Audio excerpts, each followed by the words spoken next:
오늘도 인생을 한 단계 끌어올릴 지혜의 한 페이지 함께 넘겨볼까요? 오늘 소개해드릴 책은요. 작지만 강력한 메시지로 전 세계 리더들에게 깊은 울림을 준 바로 그 책, 켄 블랜차드와 스펜서 존슨의 만약 당신이 기회를 기다린다면입니다. 기회는 준비된 사람에게 온다는 말 한 번쯤 들어보셨죠? 하지만 과연 준비만 하고 있는 게 정답일까요? 아니면 우리가 스스로 기회를 만들어 나가야 할까요? 이 책은 그 질문에 명쾌하고도 따뜻한 답을 던져줍니다. 효과적인 리더십, 주도적인 삶, 그리고 진짜 기회를 잡는 법에 대해 복잡한 이론 대신 단순하지만 심오한 이야기로요. 이 영상 끝까지 함께 하시면 조직 안에서든 개인 인생에서든 당신이 어떤 기회를 기다려야 할지 혹은 스스로 만들어 나가야 할지 그 갈림길에서 선택할 수 있는 눈을 얻게 될 겁니다. 자, 그럼 지금부터 만약 당신이 기회를 기다린다면 그 속 깊은 이야기 속으로 함께 들어가 볼까요? 당신은 지금도 충분히 잘하고 있다고 생각하십니까? 그 자리에 앉아 있는 것만으로도 누구보다 더 많은 일을 해왔다고 믿고 계신가요? 그래서 이제는 더 이상 움직이지 않아도 된다고 생각하신 적은 없나요? 이 이야기의 주인공 역시 그랬습니다. 그는 자신이 꽤 잘해왔다고 믿었고 그동안 쌓아온 경력과 성과만으로도 충분히 인정받을 자격이 있다고 여겼습니다. 그래서 그는 안주했습니다. 지금 이대로가 괜찮다고 말이죠. 하지만 어느 날 그는 문득 깨닫습니다. 주변이 달라지고 있다는 사실을, 자신보다 늦게 들어온 사람들이 더 많은 책임을 맡고 있다는 걸, 그리고 자신은 여전히 같은 자리에 같은 방식으로 같은 생각을 반복하고 있다는 걸 말이죠. 이건 단지 회사 이야기만은 아닙니다. 우리 모두의 이야기이기도 합니다. 나는 정말 앞으로 나아가고 있는가? 아니면 그냥 제자리 걸음을 반복하고 있는 건 아닌가? 이때 주인공은 멘토를 만납니다. 그리고 멘토는 조용히 이렇게 말합니다. 지금 당신은 매니저일 뿐이야. 사람들은 당신을 리더라고 부르지만 당신은 아직 기회를 기다리고 있는 사람이지. 진짜 리더는 기회를 기다리지 않아. 기회를 만든단다. 그 말에 그는 충격을 받습니다. 그동안 자신이 해온 일들은 결국 안정된 틀 안에서의 반복이었고 한 번도 스스로 판을 바꾸려는 생각을 해본 적이 없었음을 인정합니다. 그제야 그는 스스로 묻습니다. 나는 과연 리더인가? 아니면 그냥 관리자에 불과한가? 이 질문은 곧 우리 자신에게도 던져야 할 질문입니다. 우리는 진짜 리더가 되기 위해 무엇을 하고 있는가? 기회를 기다리는 사람으로 살 것인가? 아니면 기회를 스스로 만드는 사람으로 살아갈 것인가? 이제 이 이야기는 다음 장으로 이어집니다. 과연 그는 어떤 결정을 하게 될까요? 사람들은 말합니다. 나는 내 역할을 충실히 하고 있어. 그럼 됐잖아. 하지만 정말 그걸로 충분할까요? 주인공은 어느 날 회사에 새로운 변화가 일어난다는 소식을 듣습니다. 조직 개편, 새로운 팀, 새로운 리더. 그는 속으로 생각합니다. 이번엔 내 차례일 수도 있겠지.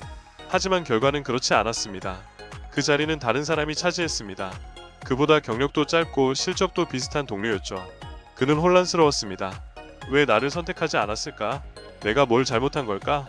그때 멘토는 다시 조용히 말합니다. 너는 조직이 변하기만을 기다렸어. 하지만 진짜 리더는 상황이 변하기를 기다리지 않아. 스스로 변화를 일으켜. 그 말이 마음 깊숙이 파고들었습니다. 그는 자신이 그저 성실하게 일만 해온 사람이라는 걸 인정하게 됩니다. 스스로의 성장을 위한 질문도 도전도 변화도 없이 그저 정해진 역할을 착실히 수행했을 뿐이었죠. 이때 그는 결심합니다. 더 이상 기다리지 않겠다고. 지금 이 자리에서 작지만 확실한 변화부터 시작해보자고. 그는 팀원들과 더 깊은 대화를 시작합니다.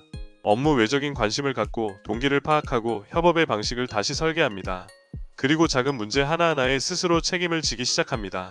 그렇게 그는 점차 주변 사람들의 인정을 받기 시작합니다. 이전과는 다른 방식이었지만 그 누구보다 빠르게 깊이 사람들의 신뢰를 얻기 시작한 것이죠. 그리고 멘토는 말합니다. 이제야 리더의 첫 걸음을 디뎠구나. 기회를 기다리던 사람에서 기회를 만들어가는 사람으로. 그 변화는 거창한 게 아니었습니다. 작은 선택 하나, 대화 하나, 책임 하나에서부터 시작된 것이었습니다. 우리 역시 마찬가지입니다. 누군가 우리를 인정해주길 기다리지 말고 내가 먼저 나를 변화시킬 수 있어야 합니다. 다음 장에서는 그가 실제로 어떤 리더십을 발휘했는지 그리고 어떤 변화를 만들어냈는지를 함께 살펴보겠습니다. 그는 변화를 실천하기로 결심한 이후 회사 안팎에서 더 넓은 시야로 상황을 바라보기 시작합니다. 자신의 팀뿐 아니라 다른 팀의 흐름도 파악하고 조직 전체가 어떤 방향으로 움직이고 있는지를 읽기 시작합니다. 그리고 중요한 사실 하나를 발견합니다. 조직의 문제는 팀 개개인의 문제가 아니라 협업의 방식, 커뮤니케이션, 그리고 책임 구조에서 비롯된다는 것. 그는 단순히 자신의 업무만 잘하는 데서 벗어나 팀 전체의 시너지를 끌어내는 법을 고민합니다. 회의의 방식부터 바꿨습니다. 누가 말했는지보다 무슨 말을 했는지를 중요하게 여겼고 누구나 의견을 자유롭게 제안할 수 있는 분위기를 조성했습니다. 결과는 놀라웠습니다. 기존에 반복되던 문제들이 사라지기 시작했고 서로의 아이디어가 연결되며 더 좋은 성과를 만들어냈습니다. 그리고 그는 더 중요한 교훈 하나를 깨닫습니다. 기회는 누군가에게 주어지는 선물이 아니다. 기회는 스스로 준비한 사람에게 보이는 문이다. 그는 매일 아침 스스로에게 질문합니다. 오늘 나는 어떤 변화를 만들 수 있을까? 어제보다 더 나아지기 위해 무엇을 선택할 수 있을까? 그리고 그런 질문들이 하나의 습관이 되고 태도가 되고 결국은 리더십이 됩니다. 그는 더 이상 누가 기회를 주기를 기다리지 않았습니다. 기회는 이미 그의 선택과 실천 속에 존재한다는 것을 알게 되었기 때문입니다. 진정한 리더십은 거창한 말이나 포지션에서 나오지 않습니다. 스스로 책임지는 태도, 사람을 연결하는 마음, 그리고 상황을 바꾸려는 용기에서 비롯됩니다. 다음 장에서는 이러한 리더십이 주변 사람들에게 어떤 영향을 주었는지, 그리고 어떤 공동체적 변화를 만들어냈는지를 함께 살펴보겠습니다.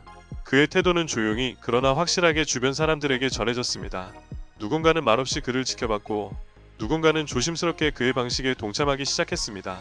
그가 책임을 지는 모습, 다른 사람의 의견에 귀 기울이는 자세, 자신이 틀릴 수 있다는 가능성을 열어두는 태도는 조직 전체의 분위기를 서서히 바꾸기 시작했습니다.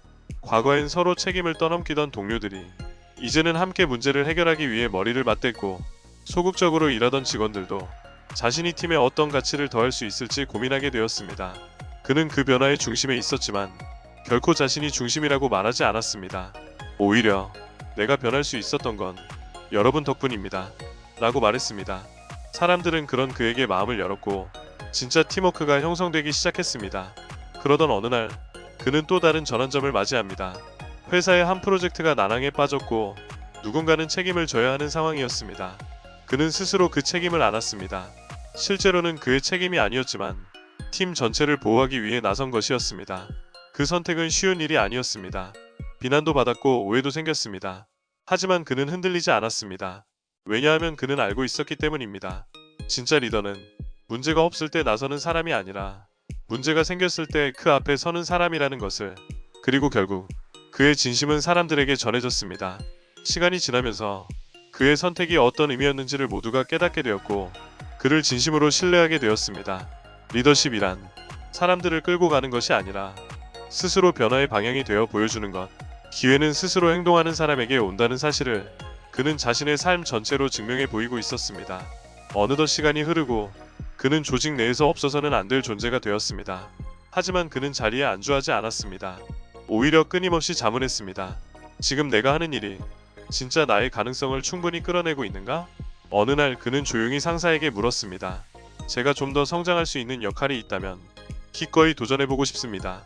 그의 말은 단순한 요청이 아니었습니다. 자신의 경계 너머로 나아가겠다는 선언이었습니다. 그리고 마침내 그에게 더 큰 프로젝트의 기회가 주어졌습니다. 새로운 환경, 낯선 팀, 복잡한 이해관계와 빠듯한 일정. 누구라도 부담을 느낄 수밖에 없는 상황이었습니다. 하지만 그는 달랐습니다. 그는 그동안 쌓아온 태도와 신뢰, 그리고 변화를 주도했던 경험을 무기로 삼았습니다. 처음엔 서툴렀습니다. 낯선 팀원들과의 소통, 빠르게 변하는 업무 환경, 실수도 있었습니다. 하지만 그는 두려워하지 않았습니다. 실수를 감추기보다 바로 인정하고 함께 해결 방법을 찾았습니다. 그의 이런 태도는 팀 전체의 분위기를 바꾸었습니다. 실패해도 괜찮다. 함께 고치면 된다. 중요한 건 책임지는 자세다. 사람들은 그의 곁에서 진짜 리더십을 배우기 시작했습니다. 그리고 결국 그 프로젝트는 성공했습니다. 수치로 따져도 놀라운 성과였지만 그보다 더 큰 성과는 그가 또 한 번 변화의 문화를 만들어냈다는 것이었습니다. 그리고 그는 마지막으로 이렇게 말합니다.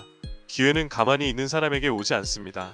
준비하고 움직이고 기꺼이 책임지는 사람에게만 다가옵니다. 당신이 기다리는 그 기회, 사실은 당신 안에 이미 존재하고 있는 겁니다. 오늘 우리가 함께 읽은 만약 당신이 기회를 기다린다면은 기회란 우연히 오는 행운이 아니라 끊임없는 준비와 태도의 결과라는 것을 말해줍니다. 작은 일에 최선을 다하고 남 탓하지 않고 책임을 지고 변화를 두려워하지 않는 사람, 그런 사람이 결국 기회를 만들고 그 기회를 통해 자신의 삶을 바꿔냅니다. 당신은 지금 어떤 마음가짐으로 하루하루를 살아가고 있나요?